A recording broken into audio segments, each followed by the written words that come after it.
Malegaon blast case में 17 साल बाद सच 31 जुलाई को सामने आया। अदालत ने अपने फैसले में साफ कर दिया, कर्नल पुरोहित और साध्वी प्रज्ञा समेत सभी 7 आरोपियों के खिलाफ धमाके के सबूत नहीं हैं। लेकिन सवाल यह है, हिंदू आतंकवाद का फेक नैरेटिव आखिर क्यों गढ़ा गया?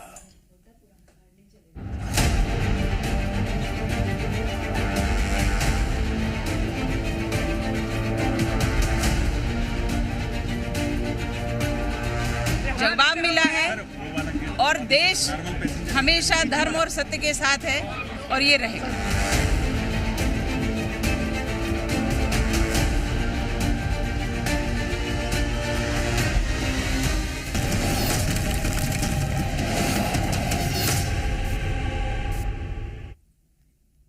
मालेगांव केस में फैसला आने और सभी 7 आरोपियों के बरी होने के बाद उनका भव्य स्वागत किया जा रहा है।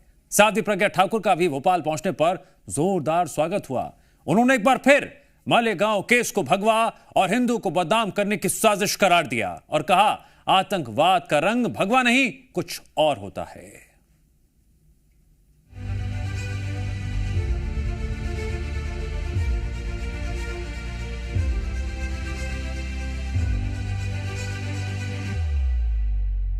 मालेगांव बम ब्लास्ट केस में बरी होने के बाद साध्वी प्रज्ञा सिंह ठाकुर पहली बार भोपाल पहुंची।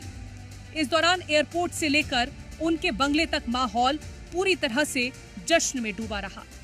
ढोल नगाड़े बजे, आतिशबाजी हुई और सनातन परंपरा के मुताबिक उनका स्वागत किया गया। तस्वीर देखेंगे तो यहाँ पर साध्वी प्रज्ञा सिंह ठाकुर यहाँ पर राजा भोज एयरपोर्ट पहुंची और उसके बाद उन्होंने कहा है कि तमाम लोगों का नाम लेने के लिए मेरे ऊपर आरोप बनाए गए, पर उसके बावजूद भी मैं किसी के दबाव में नहीं आई और मैंने किसी का नाम नहीं लिया है। और मैं लगातार जो मीडिया से जो है चर्चा करते हुए नजर आ रहे हैं और 17 साल के जो उन्होंने संघर्ष झेला है, जो प्रताड़ना झेला, इस तरीके का उन्होंने, उसके बाद जब उन्हें बरी कर दिया गया तो वे विपक्ष को जवाब देते हुए नजर आई हैं। प्रज्ञा सिंह ठाकुर का तिलक लगाकर आरती उतारकर उनका गृह प्रवेश कराया गया। प्रज्ञा के समर्थकों में खुशी की लहर दिखाई दी। खुशी की लहर हो भी क्यों ना, जो 17 साल बाद एनआईए कोर्ट से बरी हुई हैं। भोपाल की धरती पर पहुंचते ही सांसद प्रज्ञा ठाकुर ने कहा कि सत्य की जीत हुई। धर्मियों के, देशद्रोहियों के मुंह काले हुए हैं, उनको जवाब मिला है और देश हमेशा धर्म और सत्य के साथ है और ये रहेगा। मेरी भोपाल की जनता ने मुझे जिताया था और भोपाल की जनता मेरे साथ है, पूरा देश हमारे साथ है। ये हिंदुत्व की और धर्म की विजय है, भगवा की विजय है और सत्यमेव जयते, ये जो हमारे शास्त्रों में कहा गया है, यह सिद्ध हुआ है। साध्वी प्रज्ञा सिंह ठाकुर ने कई सनसनीखेज आरोप भी लगाए। उन्होंने कहा कि भगवा आतंकवाद या हिंदू आतंकवाद जैसे शब्दों का इस्तेमाल किया गया। प्रज्ञा ने कांग्रेस पर आरोप लगाया कि उन्होंने हिंदुओं को बदनाम करने के लिए नैरेटिव बनाया। से मुस्लिमों के लिए उन्होंने तुष्टीकरण की नीति अपनाई है। कांग्रेसियों ने अपने शासन में उन्होंने भरपूर उपयोग किया और हिंदुओं को प्रताड़ित किया। हिंदुओं को किसी भी प्रकार से जो प्रताड़ित कर सकते थे, जेल में डाल सकते थे, उनको मार सकते थे, उनके ऊपर झूठे केस लगा सकते थे, वो सब कुछ किया और देश के तो छोड़ो, भगवा को आतंकवाद कह दिया, हिंदुत्व को आतंकवाद कह दिया। ऐसी निकृष्टता, इतने निम्न स्तर की सोच कांग्रेस रखती है और कांग्रेस ने ये कुचक्र रचा और ये देशद्रोहिता में आता है। साथ ही कांग्रेस नेता दिग्विजय सिंह को भी निशाना बनाया। दिग्विजय सिंह को लेकर प्रज्ञा सिंह ठाकुर ने क्या कहा, जरा सुनिए। दिग्भ्रमित का मेरे पास कोई उत्तर नहीं है। वो तो व्यक्ति बोलने लायक ही नहीं, उसका नाम ही नहीं लेना चाहिए। जो सुबह और दोपहर में उसका नाम लेगा उसका दिन खराब हो जाएगा। मालेगांव विस्फोट मामले में बरी की गई। प्रज्ञा सिंह ठाकुर ने आरोप लगाया कि जांच अधिकारियों ने उन्हें प्रताड़ित किया था और उनसे प्रधानमंत्री नरेंद्र मोदी समेत कई लोगों के नाम लेने को कहा था। बहुत बड़े बड़े लोगों के नाम जबरदस्ती बोलने के लिए कहा उन्होंने और उन नामों में विशेष तौर पर माननीय भागवत जी का नाम, राम माधव जी का नाम, हमारे माननीय मोदी जी का नाम योगी जी का नाम, माननीय इंद्रेश जी का नाम और तमाम वो नेता जो बड़े बड़े नेता हैं उन लोगों के नाम लेने के लिए कहा कि उन्होंने कहा और हमने ऐसा किया, ये बोलो। मालेगांव धमाके में अदालत द्वारा रिहा होने के बाद बीजेपी नेता साध्वी प्रज्ञा सिंह ठाकुर का कांग्रेस पर हमला लगातार जारी है। ब्यूरो रिपोर्ट, जी मीडिया। मंत्री विश्वास सारंग ने कांग्रेस पर जमकर हमला बोला। सारंग ने कहा कि राजनीतिक क्षेत्र के माध्यम से हिंदुत्व को बदनाम करने की कोशिश की गई। साथ ही यह भी कहा हिंदू आतंकवाद, भगवा आतंकवाद जैसे शब्दों का इस्तेमाल कांग्रेस ने सनातन का अपमान करने के लिए किया। कांड में भी जिस प्रकार से बिना किसी तथ्य के साध्वी प्रज्ञा जी सहित अनेक लोगों को फंसाने की कोशिश कांग्रेस की सरकारों ने की, उनको कष्ट दिया गया। साध्वी प्रज्ञा जी को जो कष्ट दिया गया उसका बयान नहीं किया जा सकता। भगवा आतंकवाद, हिंदू आतंकवाद जैसे शब्दों को इजाद कर संपूर्ण सनातन को बदनाम करने की कोशिश कांग्रेस ने की थी। कांग्रेस और वो लोग जिन्होंने साध्वी प्रज्ञा जी सहित सभी अभियुक्तों पर इस तरह का अत्याचार किया था, उन्हें सार्वजनिक रूप से माफी मांगनी चाहिए। जी मीडिया संवाददाता दीपक द्विवेदी हमारे साथ जुड़ गए हैं इस खबर पर विश्लेषण करने के लिए। दीपक, साध्वी प्रज्ञा का जब जिक्र होता है तो उनके सियासत का भी होता है और उन आरोपों का भी होता है जिसका सामना उन्हें पिछले कई सालों से लगातार करना पड़ रहा था। लेकिन अब जवाब उन्होंने साफ साफ दे दिया है कि कौन सच्चा है, कौन झूठा है, क्या सही है, क्या गलत है, कौन सनातन का अपमान कर रहा था। जी बता दें, सत्य का जरूर उदय हुआ और ये सत्य का उदय होने में 17 साल लग गए।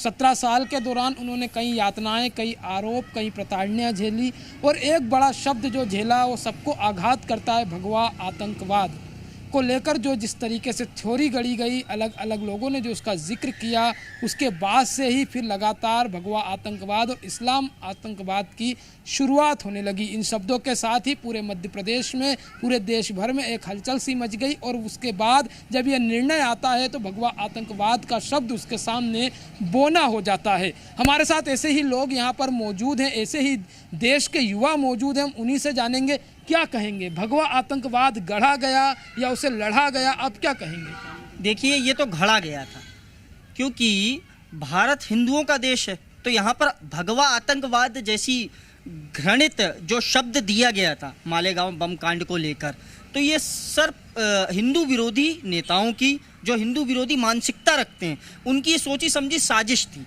17 साल तक किसी साध्वी को इस तरह प्रताड़ना देना और उसके बाद एक सिंगल, किसी को नहीं, पूरे हिंदू धर्म को टारगेट करके भगवा आतंकवाद का नाम देना, ये सबसे बड़ा एक गेम रचा था इन्होंने कि हिंदुओं को टारगेट कर पाए। लेकिन हम सरकार का भी धन्यवाद देते हैं और कोर्ट का भी धन्यवाद देते हैं कि उन्होंने जांच करी। स्पष्ट हुआ जांच में कि भगवा आतंकवाद नहीं है। गंदी मानसिकता तो उनकी है जो भगवा को आतंकवाद घोषित करने में लगे हुए थे। ये उनके मुंह पे तमाचा है और ये पहला प्रमाण नहीं है, कईयों प्रमाण मिल चुके हैं उनको, उसके बाद भी अपनी कायराना हरकत से बाज नहीं आ रहे हैं। लेकिन इस मालेगांव बम कांड में जो क्लीन चिट मिली है साध्वी प्रज्ञा सिंह ठाकुर जी को, उससे स्पष्ट हो जाता है कि चाहे आप 17 साल की प्रताड़ना दो, चाहे 100 वर्ष की प्रताड़ना दो, भगवा आतंकवाद ना था, ना है और ना रहेगा। तो ये देखिए युवाओं का विचार जो है देश के, आप क्या कहेंगे? ये कहना चाहूँगा, चाल चरित्र और चेहरा साफ करने में साध्वी प्रज्ञा सिंह को 17 साल लग गए। जो प्रताड़ना उन्होंने सही, वो तो खैर अलग बात है, अपन सभी देख रहे हैं। और मेरा तो ये कहना है कि हम आज़ादी के पहले हम गुलाम हिंदुस्तान थे, आज़ादी ने हमें हिंदू मुसलमानों में बांट दिया है। अब समय आ गया है कि हम इसे हिंदू राष्ट्र घोषित करें। तो क्या कहेंगे, जो भगवा आतंकवाद की जो बात कही जाती है, जो जोड़ा जाता है हिंदुओं से, भगवा से, क्या कहेंगे? क्या वास्तव में उसके मुंह पर यह तमाचा है जो न्यायालय का निर्णय आया है? जी, आप नहीं बता पा रहे हैं, तो क्या कहेंगे सर? आप क्या कहेंगे? आप बुजुर्ग है, भगवा आतंकवाद का जो न्यायालय का जो निर्णय आया उस पर क्या कहेंगे? और निर्णय सरासर गलत है। गलत है? हिंदू कि सही है? नहीं, अच्छा, गलत है। हाँ। हिंदूवाद होना चाहिए, आतंकवाद खत्म होना चाहिए और राष्ट्र को एकता की दृष्टि से देखना चाहिए। साध्वी प्रज्ञा सिंह ठाकुर को रिहा किया गया, बरी कर दिया गया मालेगांव बम ब्लास्ट में न्यायालय की ओर से। तो सर क्या आपका क्या विचार है, जो भगवा आतंकवाद की बात कही गई और उसके बाद पूरे संसद में गूंजा, देश में गूंजा और उसके बाद ये निर्णय आता, इसको कैसे देखते हैं आप? ये कांग्रेस के द्वारा गढ़ा गया शब्द था। कांग्रेस की सरकार थी केंद्रों में, प्रदेशों में, वो गिन गिन के चुन चुन के लोगों को गिरफ्तार कर रहे थे, जेल में डाल रहे थे और उन्होंने उन चुने हुए चेहरों को जेल में डाला। साध्वी प्रज्ञा सिंह उनकी टारगेट में आई और भी आरएसएस के लोग, भाजपा के लोगों को वो जेल में डालना चाहते थे, लेकिन वो उनके खिलाफ कुछ कर नहीं पाए। सिर्फ कांग्रेस का गढ़ा हुआ शब्द है और ये कांग्रेस की घिनौनी हरकत है कि उन्होंने साध्वी प्रज्ञा सिंह को 17 साल तक प्रताड़ना दी, केस लड़ा, कोर्ट ने उनको बाइज्जत बरी करा और ये कहा कि इनका कोई भी इसमें हाथ नहीं है मालेगांव विस्फोट कांड में।